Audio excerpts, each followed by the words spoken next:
bond of our common humanity is stronger than the divisiveness of our fears and prejudices.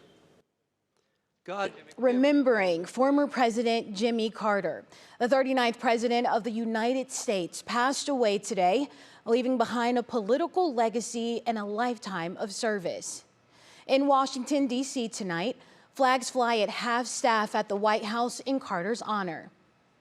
And here in downtown Cleveland, the Terminal Tower also lit up in the colors red, white, and blue to honor the former president. Good evening and thanks for joining us. I'm Mitty Hicks. Lena Lai has the night off. Tonight, we remember former President Jimmy Carter, his life and legacy at the White House and beyond, and his connections to Northeast Ohio. Carter, a one-term president whose time as ex-president was the longest and among the most active in American history. He was receiving hospice care since February 2023 at his home in Georgia. And it was just announced that President Joe Biden has scheduled Carter's state funeral in Washington for January 9th, and it will also be a national day of mourning in the U.S. Now, President Carter's legacy remembered around the world as well as here in Northeast Ohio. We spoke to a local pastor who was front and center during Carter's visit to Cleveland. I think there was maybe some doubt about his ability to win the presidency. When then presidential candidate Jimmy Carter announced he would run for president December of 1974, Reverend Otis Moss Jr. remembers there was some doubt at the time. Many people outside of the South did not know him initially. But Reverend Moss says he never doubted him and supported Carter early on.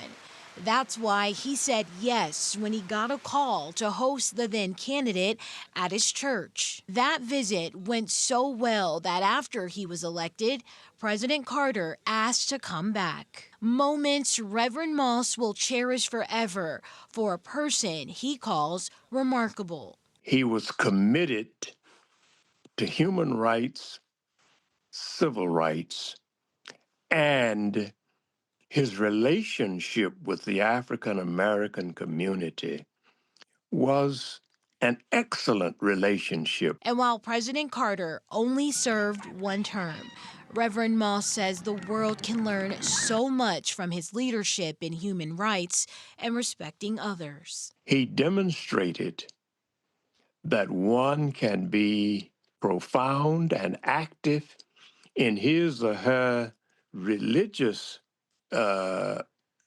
convictions and faith without compromising the Constitution. I'll never forget what Ohio did for me in the primary, and I'll never forget which state put me over for the nomination. So I'm glad to be back. And President-elect Donald Trump just released a statement on social media stating that President Carter, quote, did everything in his power to improve the lives of all Americans. For that, we all owe him a debt of gratitude. Governor Mike DeWine also released a statement stating, quote, President Carter lived his faith through his public life, and he had one of the most impactful post-presidencies in American history. And there's another local connection here. In 1980, then President Carter and Republican presidential nominee Ronald Reagan met in Cleveland for the last of two presidential debates prior to the presidential election that year. It was a 90-minute debate, and it took place at the Music Hall at the Cleveland Convention Center. And coming up in a few minutes, a member of the 3 News staff reflects on her family's relationship to the Carters as her husband once worked his Secret Service detail. Stay tuned for that.